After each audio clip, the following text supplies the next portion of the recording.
Each month, we upload a new video for our members. The following is the video for December. By purchasing an Academy of Ideas membership, you will get access to over 70 more videos like this, including a 4-part series on how to unleash your potential and a 3-part series on cultivating heroic manhood. Sign up now and get instant access to all our premium content. Learn more at academyofideas.com/members. I am body entirely, and nothing beside. Many people spend more time staring at screens than interacting with the real world.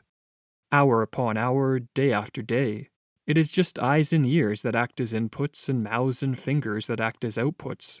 We are a population, in the words of the author Matthew Walker, whose minds are elsewhere than our bodies. In this video, we are going to explore how excessive use of screen-based technologies, be it televisions, computers, smartphones, or social media, disconnects us from our body and pushes us toward a schizophrenic-like manner of experiencing the world. The distinction between mind and body is an artificial dichotomy, writes Carl Jung. The continuity of nature knows nothing of those antithetical distinctions, which the human intellect is forced to set up as aids to understanding. In a state of optimal health, we are firmly rooted in our body, and body and mind are experienced as a unitary phenomenon, not as separate entities. However, the connection between the body and the mind can become disrupted, and when it does, we say that one is disembodied. In a state of disembodiment, we do not feel that we are a body, but that we possess a body. Instead of being firmly rooted in our body, we feel alienated from it, and we tend to view the body not as an integral part of our selfhood, but as a thing, or collection of things, that we carry around with us. Screen-based technologies have altered the dominant mode of sensory perception in our society and in ways that promote disembodiment. For these technologies have placed us on a trajectory where sight reigns supreme over all other senses. We have become, in other words, an ocular-centric society, and as Giovanni Stanghelini and Louis Sass explain in their paper, The Bracketing of Presence. In an ocular-centric or sight-centered society, not only does the individual become a passive receptor of images coming from the media, relationships between people also come increasingly to be mediated, even produced, by images. The other becomes an image for me, and I an image for the other. In such a society, the more embodied, participatory, and immersed kinds of visual experience are replaced by passive forms of seeing, a disembodied witnessing of mere images and representations.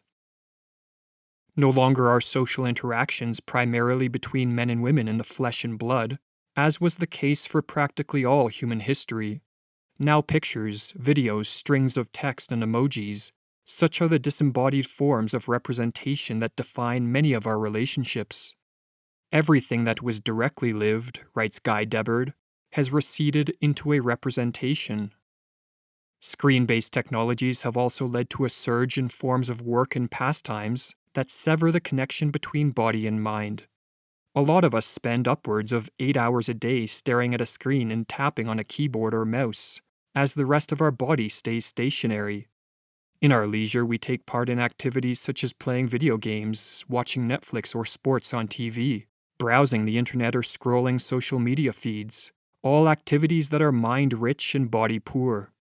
In the last few years, there has been a further accelerant added to the disembodying trends of modern society, namely, lockdowns and the fear of COVID.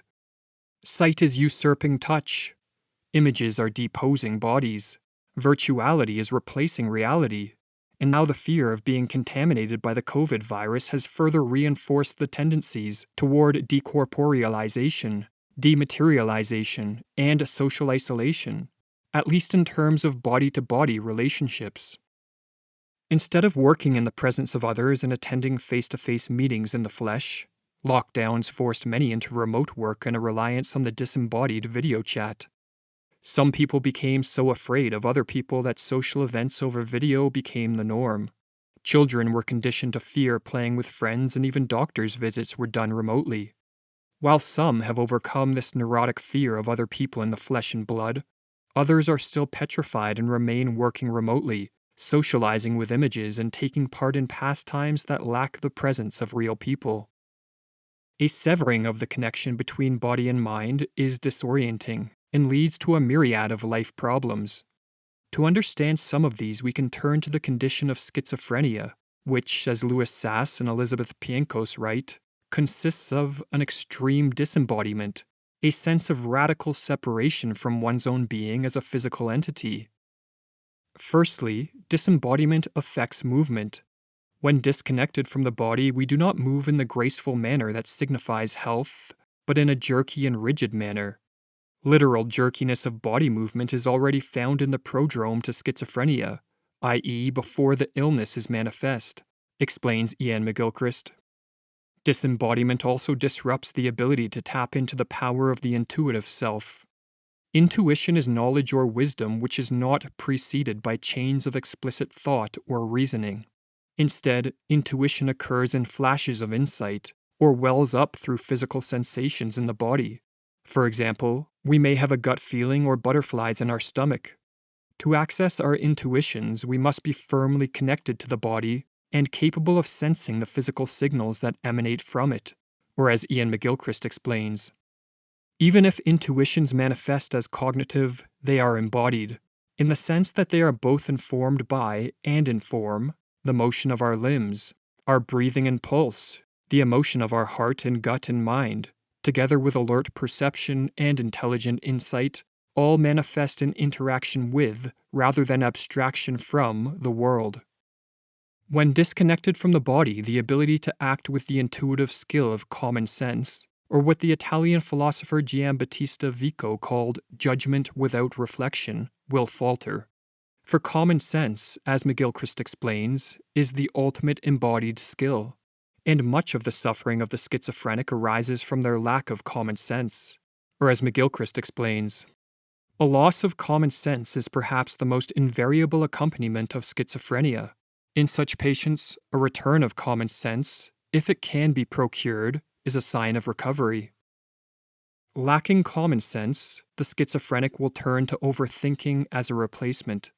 The schizophrenic mind, in other words, runs wild in a state of hyper-awareness, as they consciously process information that for others is dealt with implicitly with the power of intuition and common sense.